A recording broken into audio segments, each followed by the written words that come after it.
Randy, you're not going to tell me that I'm going to sit down at this supper table and have dinner with a bunch of N-words, are you? Before you guys chop my head off, let me explain.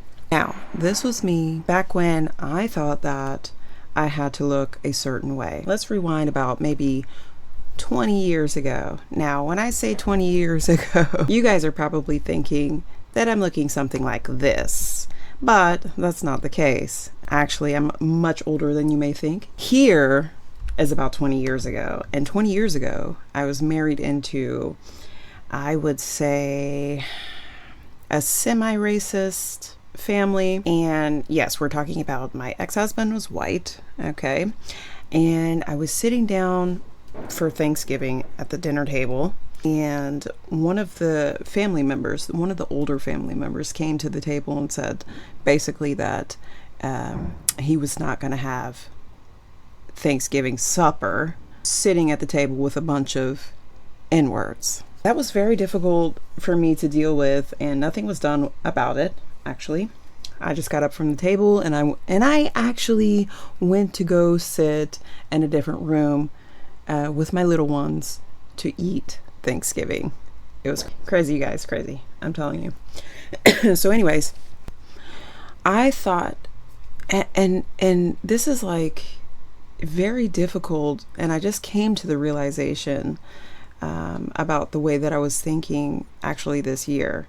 So it took me so long to figure out that you just need to be yourself. I spent so many years trying to be somebody that I wasn't. Like, okay, so first of all, to everybody that's curious, I'm actually Cuban. I used to have very long hair, and I would always straighten it so I could look proper or look acceptable to everybody that was around me. And, you know, I don't know, I just wasn't okay with being myself. I just changed myself completely. And yeah, so this is my typical, you know, you see the blonde hair highlights and just the full makeup and, you know, just looking presentable, right? To be accepted. And it was nice. It got me, so this is my baby. I'm not going to say that my hair got me a very high-end job, because that's ridiculous, right? But I was able to land a job that pays a lot of money, and, you know, I had a lot of benefits, for me it felt like a lot of white privilege benefits. Okay, so I speak pretty proper. I'm very intelligent, you know, I have a master's degree, blah, whole list of things, whatever. And there was a moment where, that's me again, showing off. So sorry, I'm not bragging. So there was a moment where all of this that I was doing to my hair was really damaging my hair, and I just kept cutting it off here and there, and it would look nice, but it would still get damaged. I was dyeing my hair and just constantly every single day straightening my hair. Stay with me, you guys. I know that this is probably like boring to some of you, but for me it's a huge deal because it's super scary the way that I was thinking. And just let me get to the point. Anyway, so here it is. I said to my best friend, I need you to cut off all of my dead hair, right? And she did that. And so it was basically like up to my neck area, but it was still damaged. Okay, still damaged, and I could not take it much longer. So I was like on a really, really long shift for about 3 weeks of working 12 hours a day. And there was a point where I thought it was ridiculous of how much time I was losing from getting up earlier to straighten my hair and all those types of things. And I was like, you know what? I'm just going to go to work right out the shower with my natural hair. And you know what happened, you guys? Everybody at my job was complimenting me. And I had such the fear that day that I was going to get fired. It was ridiculous. I thought I was going to get fired, you know, for not looking presentable. And everybody complimented my hair. And I just came to the realization, like, you know what, let me just stop trying to hold on to the length and all those types of things, and I'm just gonna chop it all off. So I literally chopped off, you can see now, right? I chopped off, I still see like straight hairs and all that, but I chopped off everything. And I cannot tell you how happy I am since doing that. My hair is short, but it will grow back very quickly. I'm not too worried about that, but it's just like the relief of just actually being who I am. And yeah. So to all the haters, so I've had a couple of comments that are like really concerning to me. The fact that you just like attack humans based on looks, and it's ridiculous. And don't mind, so I live in the Netherlands right now, and they're just going crazy with the fireworks, and it's not even time yet. Okay, we still have, I don't know how many hours. What time is it? We have at least 8 to 9 hours. So yeah, this is for you, the haters, and then we're gonna get on to the creepy TikToks. No, but basically what I wanted to come with it. It's super scary not to accept yourself and not to be okay with who you are. Okay, so I would say a good New Year's resolution for you is to stop worrying about what other people think and just be yourself, you guys. That should be your New Year's resolution, just to be yourself.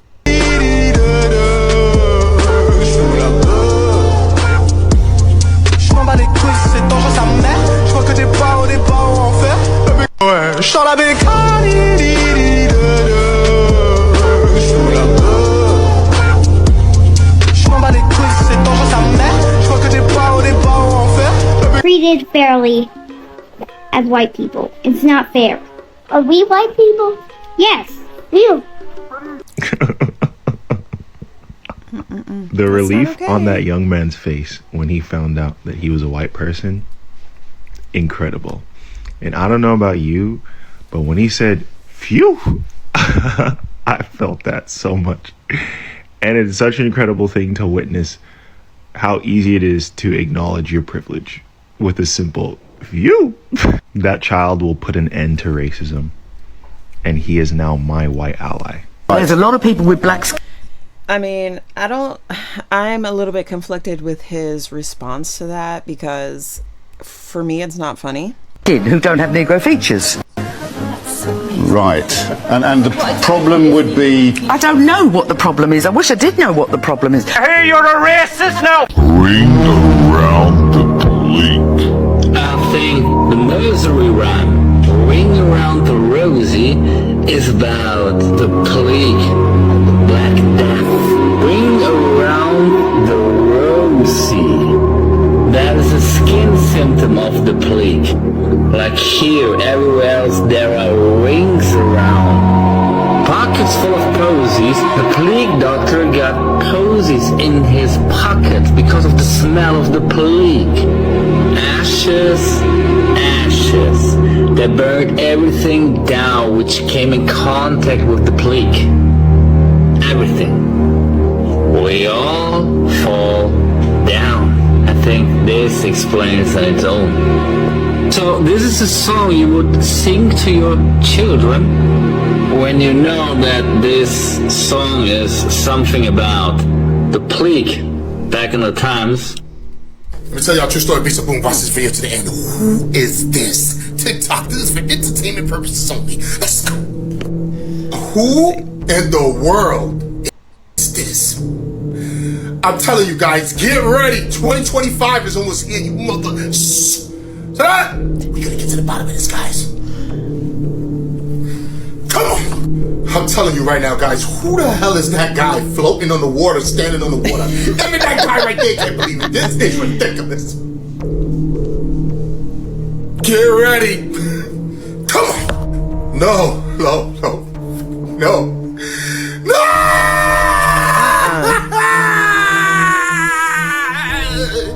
I told you guys he's real. He's real. Get the hell out of the water now. Oh my God. Stop playing with me. would be some TikTok. This is for entertainment purposes only. I don't know who the hell that guy was floating in that water, and I don't know who put him there. And people are getting real good with these special effects nowadays. Shut up! You seen them? Guess what, guys? I found them twice. Stop playing with me, son. Well, guess what, guys? You didn't believe that Aquaman is real. What they call him? Poseidon? Poseidon? Poseidon?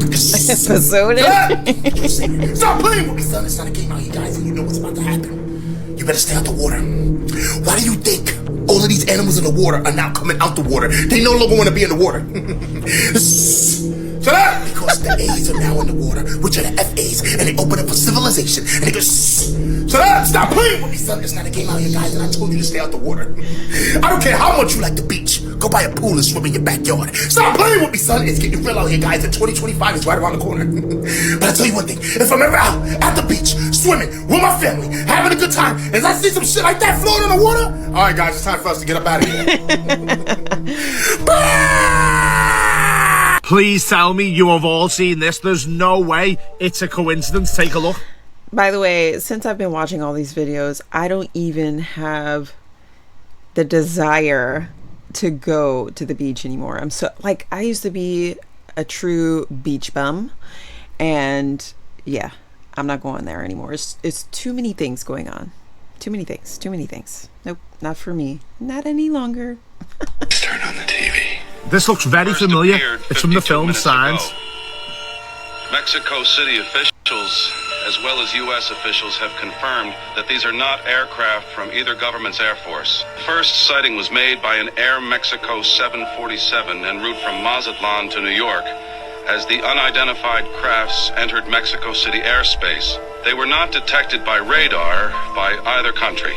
This is very important. Everything people have written about in science books is going to change. Find another tape. Were they preparing us for something? Adjusted or enhanced in any way. What you're seeing is real. Some people are probably thinking this is the end of the world. People break down into two groups.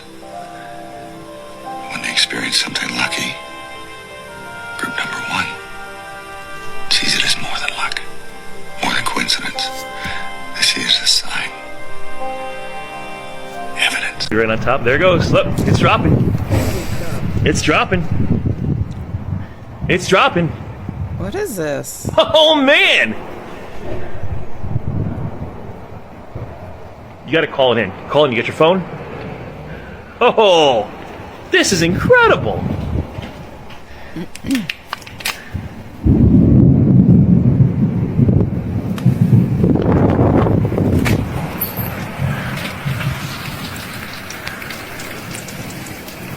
It's kicking up. Call 911. Tell them there's a... What is 911 gonna do about the weather?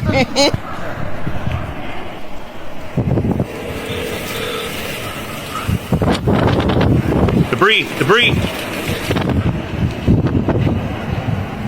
Who is he talking to? Reach Sarasota County 911. Please stay on the line for the next available operator. Are you serious? You gotta be kidding me. You gotta be kidding me. Why are you calling the cops right now? What are they gonna do? Stop the weather? So y'all remember Leave the World Behind? Yeah, the movie that was written and produced by Obamas. The Obamas. Okay, y'all remember in that movie, there were the scenes with these planes falling out of the sky. Okay, now that we're on the same page, does anyone else think it's funny or it's a little strange that just in a matter of 7 days, there have been 4 airplane issues? Right. Particularly Boeing. 4 planes grounded. No plans. They just fucking wrecked, right? And these have caused mass casualties. From the Russian-Kazakhstan situation to the South Korea situation to the Air Canada situation. Then there was another one, and let's throw in the what was it, United Airlines with the dead man in the wheel well situation. Also, I'm in Colorado, United States. Who else saw all that fog this morning? I mean, it's currently still outside. I mean, the fog is actually here also. But who else saw all that fog where you couldn't see 20 feet in front of you this morning? Because apparently it's happening across the world. And I've never seen this kind of weather before. Because I thought it would be foggy in a particular area, like over a state or two, because of, you know, if there's a large fire, then there's like smoke covering a couple of states. But in this case, I seen a video also while it was outside. I got outside, I looked outside. Like I said, it's still outside right now, but I got outside, looked outside, I couldn't see 20 feet in front of me. It's lightly clearing up now. But yeah, I've seen another video and someone posted it, and in the comment section, they're saying in Canada, the UK, Germany, Italy, like a bunch of different countries are all witnessing the same thing today. And it's crazy, but let me know what state you're in and if you're seeing the same thing.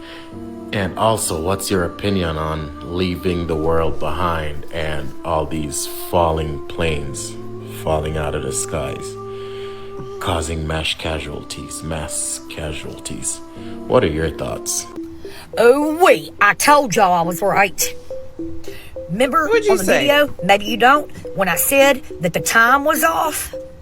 I knew it. I've been going through daylight savings time my whole motherfucking life. The same, fall back, spring forward, fall back. Anybody seen that video of the couple in New Jersey that the clock on their car changed when the drones flew overhead?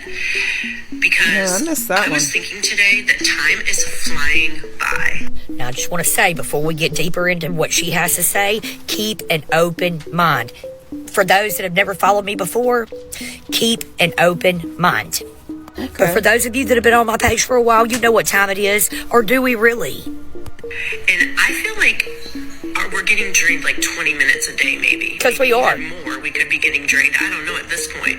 But all I know is it's pitch black dark right at 5 o'clock now. Said it yesterday. And it's crazy that today we're out. I left my house at 9 o'clock this morning. Didn't even think about eating lunch for some reason. So we stopped at like 2 o'clock to get something to eat. And then I looked at the clock and it was 4:30. Now, I'm not even going to sit here and pretend that I know how they're doing it, because I don't. But here's what we do know. Do you remember when you were a kid and you're sitting in a classroom and they had the big clock up front? For those of you that are older, you know what the fuck I'm talking about. And then you would look at the clock and then it would tick, tick, tick. And then, you know, your classes aren't that long. Even when you were a teenager and you were doing first, second, third, fourth, fifth, sixth, whatever period, and you would sit there and watch it tick, tick. And that 8 hours at school to 9 hours took how long? Same thing on the weekends when you were at home. The weekends were long. Now, think about the movie Interstellar. You know, the one with Matthew McConaughey? They travel to this world in search of something, this world in search, and this world in search, to all these different places, and all of their times are different as compared to Earth. And then now we know more about quantum jumping, timeline shifts, and etc. Do you remember back in like August when it felt like it was either August or September, when it felt like we got onto a more positive timeline? Right. And it didn't last for very long. And then it was like one day we woke up and it was boom, back to negative timeline again. I remember specifically when we were on the good timeline, I was still waking up around 3 a.m. as I had been for a year previously, but it felt like time slowed back down. But then as soon as we went back to the negative timeline, it sped back up. So I'd ask my mom, I was like, you know, when you're a kid, everything really seems so long. Yeah, it does. No, not really. Because now my daughter is saying, wow, that really flew by. And I all the time ask her, did you have a long day? Not really. So, listen, I'm not the smartest or sharpest tool in the shed.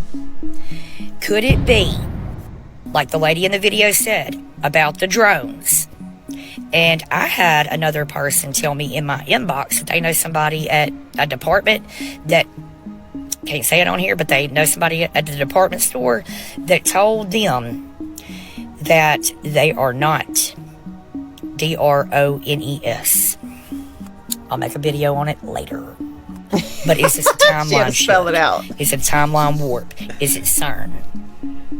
Is it a multitude of different things? Let me know what you think is going on with our time. Because I knew I was right. I knew it. Let's talk about why I tell people to not play with Ouija boards. If you're new here, hi. You just shouldn't. I usually talk about some pretty scary stuff, and a lot of the time on my page, I talk about other people's experiences. However, I have a lot of my own. And if you've been here for a long time, then you've probably heard the story, or if you listen to any of the podcasts that I'm on, you've probably heard this story. But I think it's important to revisit it because I am a very strong advocate on not messing with that thing specifically, and it's because of my experience. And before I get comments flooding into my everything, I know I should have listened to my mom, okay? I know you should always listen to your mom. But let's get into it. When I was a freshman in high school, with Risa, I and my friend decided to make a Ouija board and play it in my room. You may be asking yourself, why did you make it? Because I've come to find out that when you make things with intention, it is worse. And if y'all are unaware, Toys R Us, when it was a thing, you could buy a Ouija board at Toys R Us. You can buy Ouija boards at a lot of toy stores or novelty stores, which is very scary in retrospect, but I digress. So, this person I was around had already experienced a lot of things with ghosts. I had only seen one, and I was almost certain that it was just a family member. So we shut off the lights. I had this little table sitting over there, and we put the Ouija board, I put the planchette on, we lit a candle, and we put a small piece of silver on the corner. And we're asking dumb questions like, who are you? How old are you? You know, whatever. And the planchette is moving, but it feels so strong that I'm convinced it's her pushing it. And it's answering normally, like I don't remember the answers to that, but I do remember the answer to this one. I got fed up with the planchette moving so quickly that I asked the board something that my friend wouldn't know. And I proceeded to ask it, if you're so real, what is my grandfather's middle name? So when my grandfather passed, I am almost certain that we did not put his middle name on his obituary because nobody knew that. And that was like something within my family that we did not share, etc. There were 5 letters in his middle name. The planchette stopped moving when I asked the question. We sat there for probably 15 seconds, and I was like, this is fake. I knew you were pushing it. And as I'm saying that, it starts moving. It goes to the first letter, and it's right. It goes to the second letter, and it is right. It goes to the third letter, and as it's heading for the third, I take my hands off. I know, big no-no. And I am absolutely horrified. It finished spelling his middle name. And afterwards, I put my hands back on, we said goodbye, I blew the candle out, and we just went on our merry way because that was too much. Now, the backyard at my parents' house is set up where we have a lot of shrubbery and tall trees. And after our session with the Ouija board, we decided to do something that we thought would be fun, which is taking photos in my backyard. And it's important to note that the room that I had at my parents' house in the basement, the window in the room faced out towards the backyard. And as we were taking photos against this shrubbery, I had my back faced away from the window. My mom is the only one home, and as I'm taking pictures of my friend, we hear. We both turn around. We don't see any movement. My parents' room was right above where I lived. So I'm convinced it's my mom messing with me. I run inside, I go upstairs, I fly through her door, and she is asleep. I wake her up, and she does the mom thing where she's like, you know, and I'm like, why did you scare us? She had no idea what I was talking about. And for a long time, I was like, no, I know, it was you because you told us not to do that and blah, blah, blah, blah. Ratted myself out. And she immediately was like, I did not mess with you. And I will get into how I know it wasn't her. The following month after this happened was the scariest month I can possibly think that I had activity in my house. So a week after we played with this board, my sister burst into my room at 6 a.m. and she's like, I have something to talk to you about and I don't know what it was. Okay, weird, because my sister usually sleeps until noon and she's up at 6 a.m. willingly, and she says she has something to tell me because she doesn't know what it was. I immediately have a weird feeling. She begins to tell me how she essentially astral projected out of her body and was looking at herself sleep through her window, which is on a slope at my parents' house. I had this similar dream. She saw something leaning over her body. When she woke up, my dog was gristled up, teeth showing, snarling, growling, and barking at the corner in the middle of the night. And I compartmentalized that, right? I didn't tell her about the board. I didn't tell her what we did. I didn't tell her anything. I just said, you know, this is probably just a nightmare. I think it was just whatever. Because I didn't want to scare her. The week after that, so we're 2 weeks post Ouija board session. And my parents are out of town in Colorado, and my sister is at my cousin's house staying the night. So I was home alone, and there's a little note to me as a person. I don't like the dark. And this particular night, I felt so comfortable walking in the dark. It was really weird. The only light source, I was shutting all the lights off for the night. The only light source was coming from my room. So there's the big doorway of just light. Next to my room is this built-in bar area. I'm walking through the dark. I'm pretty much in the doorway of light at this point, and I hear, whoa. What was that? that was really weird. I hear, hey, right next to my ear. Ran into my room, been out of there. Barricaded the door, and I did not come out until my sister came home the next day. And don't get me wrong, I've heard weird stuff at my house before. I have never heard anything or anyone talk to me, and I was the only one home. And the last thing that happened to me was not necessarily a situation. I always felt like there was someone in my room.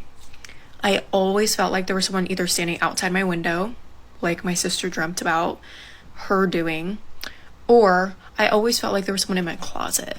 And yes, that's a very common thing, but it was so prevalent that I felt like I was going to walk into my closet and there was going to be a human being there. And at the time, I started working at a church, and I started praying, and slowly but surely, it went away, and I have not experienced anything in my house that was relative to that since. I'm also a firm believer that if you are trying to mess with these things and try to provoke these things, they will catch you off guard. I am a firm believer of that. They will. So I've had experiences since then that were related to paranormal activity, but nothing related to that. And I know because I could feel it.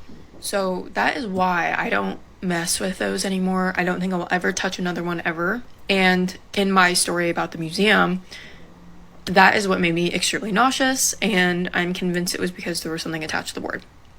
But just do anything else. There are so many different things that you can do to try and see activity. Don't do that. I'm also a firm believer that those just open up whatever door to wherever and whoever wants to answer first. Like the talk to me hand, that is what I think of. But anyways, that's gonna do it for me. Stay tuned for more ghost stories. So back in 1953, in the city of Mansfield, Ohio, there lived a woman named Betty, and she lived with her 8-year-old son, Bobby. And she struggled to get by a bit. She was a single mother after having been widowed by Bobby's father, who passed away 4 years ago when Bobby was only 4 years old. And she worked 2 jobs as a seamstress and a housekeeper, just doing what she could to bring in, you know, as much money as possible to make ends meet. And she had difficulty keeping up with her extremely curious, extremely energetic 8-year-old son, but she did the best she could, and she got help from friends and, you know, family and things like that.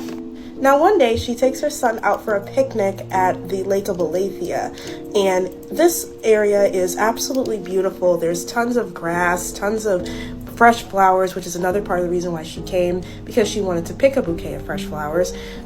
But there's also space for you to have a picnic. Sometimes men come down there to go fishing. It's a gorgeous area. But the water in and of itself was pretty dangerous because the water was one of those rushing streams with a very fast current and a waterfall several hundred yards away within view, which was beautiful. But again, this was not the type of water that you go swimming in or anything like that.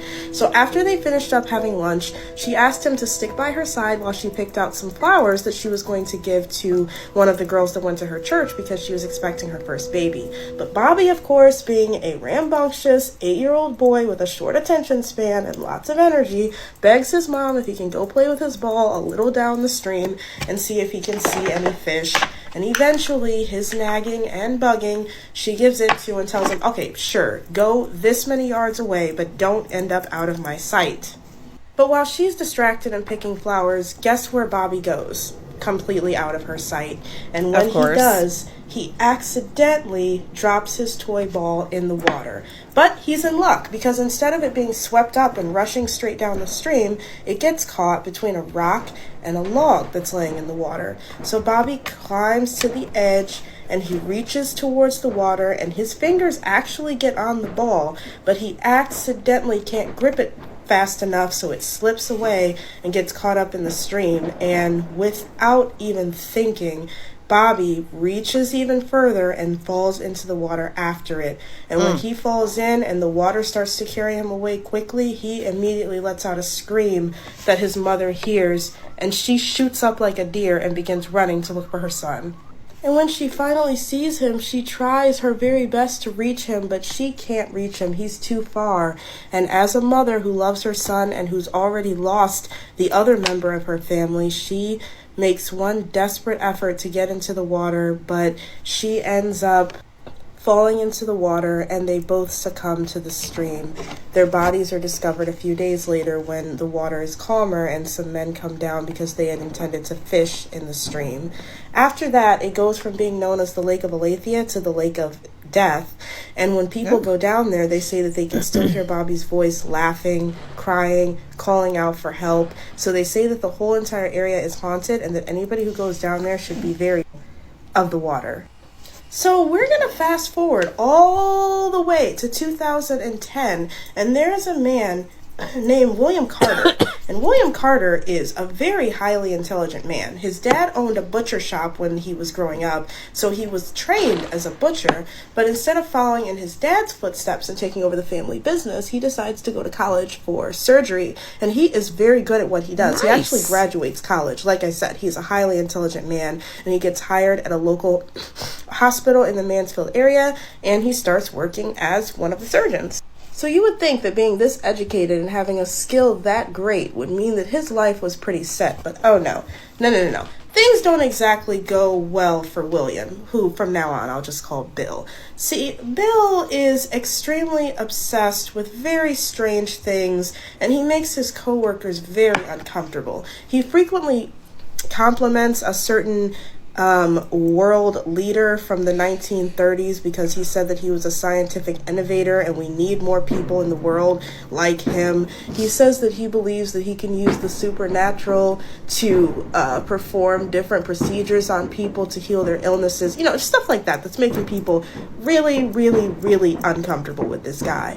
So, after being at his new job for about 1.5 years, his conduct is so frustrating and disturbing to so many people that they suggest that he just kind of resign, and if he doesn't choose to resign, they're going to let him go. And he becomes infuriated by this because he sees himself as a genius of modern science, and he vows that he's going to prove that all of his theories are correct.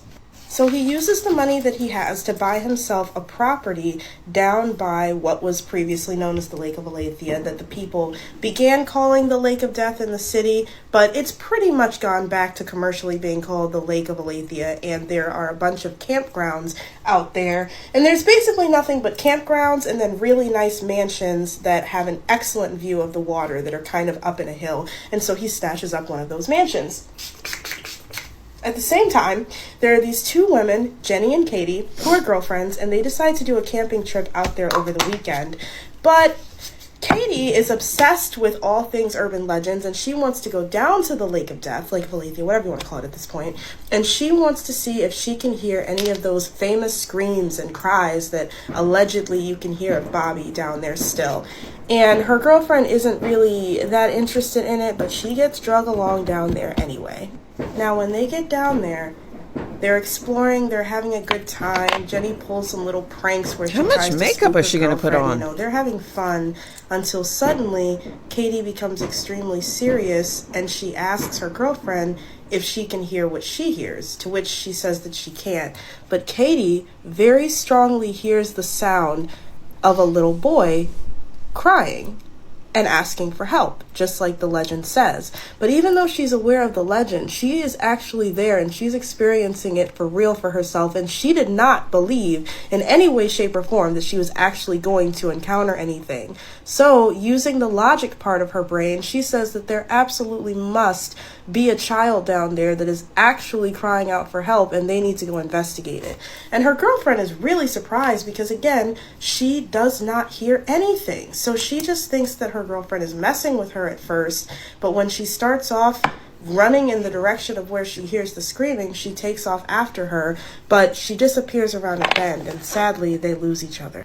And after about 30 minutes of searching for her, Jen gets very, very scared because she's starting to be worried that something has really, truly happened to her girlfriend. So she makes her way back to the campsite and she alerts the troopers that patrol the camp that she cannot find her missing girlfriend anywhere. And they go out to look for her and a search party starts and nobody can find her. In fact, she isn't seen or heard from again until a few weeks later. And unfortunately, this story doesn't have a happy ending. See, even though the houses that are in that area, one of which Bill had purchased, even though they're far apart from each other, they're very large houses, there's a neighbor who likes to go on long walks and jogs all throughout the stretch of what can be considered the neighborhood, and they go past his house frequently. But the more often they go past his house, the more they start to notice very foul odors coming from it. And so they make sure that they alert the police, and the police come out and they investigate his property, and they find what every cop hopes to never find. He had been kidnapping campers and doing insane experiments on them pretty much since he moved in, all because he believed that he could prove some unique spiritual scientific feats by doing this. And sadly, what he confessed to police was that he was able to conjure the spirit of Bobby and use that spirit to cry out and make noises and call to people to make it easier for him to lure his victims. And then once he had them lured out too far away, he would just sneak up on them, attack, and kidnap them and take them back to his house. So unfortunately, they did find Katie's body in his home, and whether or not she actually heard a conjured spirit or the legend just lived on and happened to be aiding Bill in the evil that he wanted to do, we're unsure. But that story spans from the 1950s to the 2010s and involves both a crime and a supernatural event. Who knows what's actually true? Phones down now, please, folks. You are not allowed to film the show during an animatronic malfunction.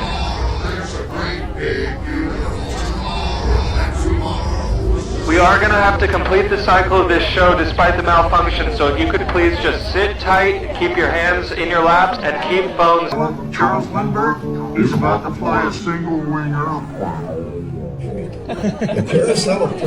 Again, for the man in the black jacket, please stop recording.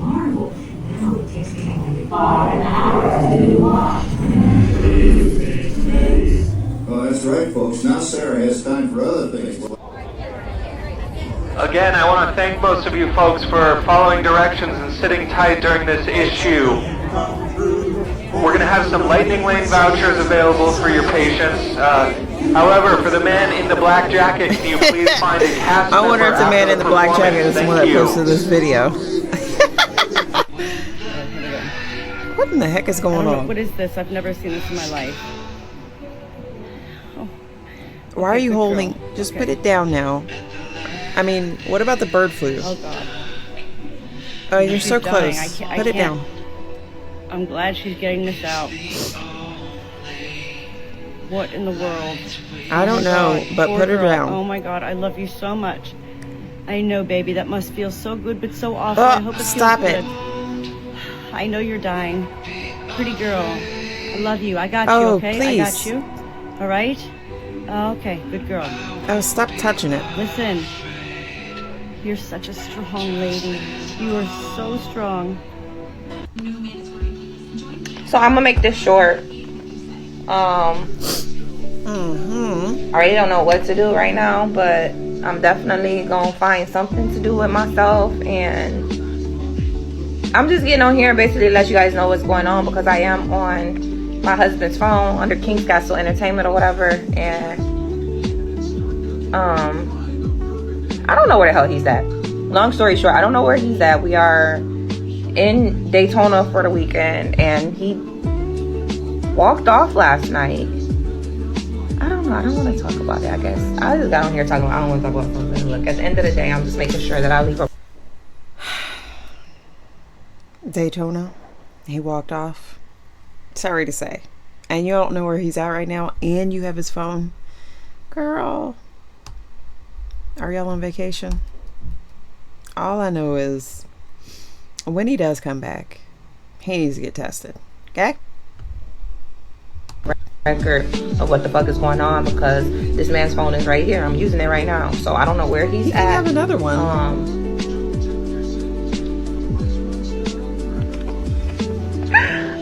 Aww.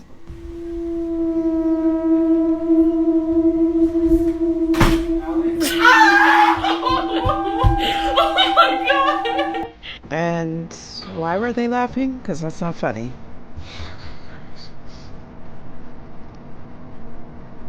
See, I fucking don't. No. You better run.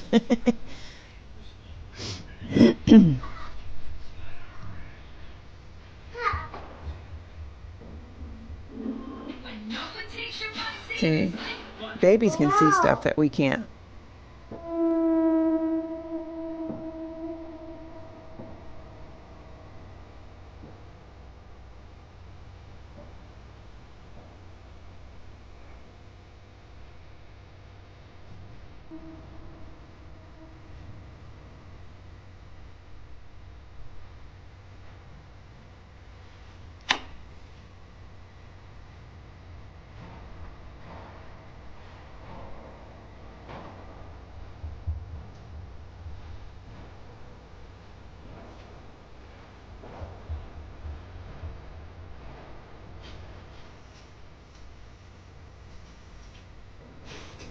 What? That's a little bit creepy. It's getting weird, y'all. It's getting weird. I just watched a woman TikTok, and she was showing us an app where you can watch any camera in the world, and you can type in certain cities, states, and it'll show you cameras from people's homes without them being aware. It'll show you cameras from any street light. Basically, any camera device in your home can be tapped into, including the Wi-Fi boxes. I used to make videos about this back in the day. But somebody in the comment, I went to the comment section because I was a little freaked out. Even though I know this information, it just rubbed me in a weird way. Like, damn, people will really get on this website to look at somebody in their home. Of course they will. This person can't do anything about it. But somebody in the comments was like, and that's how you know they don't take missing people seriously, or something along the lines of that. And I'm thinking to myself, like, I agree, bro, in this day and age, bro, if a person is missing, bro, we gotta question who really got them, because they right. If I can get on the website and watch a lady feed her baby without her knowing, y'all can't use these superpowers to get these kids or get anybody that's been snatched up who can't be found. What if they're not supposed to be found because the person who took them is Let me tell you a true story, piece of boom. Watch this video to the end. It's going down. TikTok. This is for entertainment purposes only. Let's go. Yo, some shit's about to go down. What? The reason I say this is my friend was out hunting and noticed something that he's only seen twice in his life. Stop it. And he is a gentleman in his 70s. Okay. And he said he saw squirrels hoarding, and they were working together very feverishly. Really? And this is the sign that they're preparing for a storm coming. Shut up! What storm? What are you talking about? The squirrels is always getting ready this time of the year. Stop playing with me, son. TikTok. This is for entertainment purposes only. I don't know who that lady is and what she's talking about. She's talking about the squirrels were preparing for stuff. The squirrels been preparing for stuff their whole life, every single time this time of the year. Shut up! You see what's going on, guys? The squirrels are getting ready before you are. Ain't that about some Shut up! Guess what? I see groundhogs chilling out with possums here. They were working together. Stop playing with me, son. It's not a game on your guys, and you better start working with the people around you. Those neighbors that you keep ignoring, you better start talking to them. You might need them one day. Shut up! It's not a game on your guys. Yeah, they saying a storm is coming. I don't know when, because they say shit that's not true all the time. Stop playing with me, son. And I don't know who that lady is, and I don't know what she's talking about. And she better stop talking about squirrels, because we're humans, and that's the only thing we know about. Shut up! But I tell you one thing, if I'm ever outside and I see squirrels hand the sign to a groundhog hand the sign to a raccoon, bro, I'm out of here.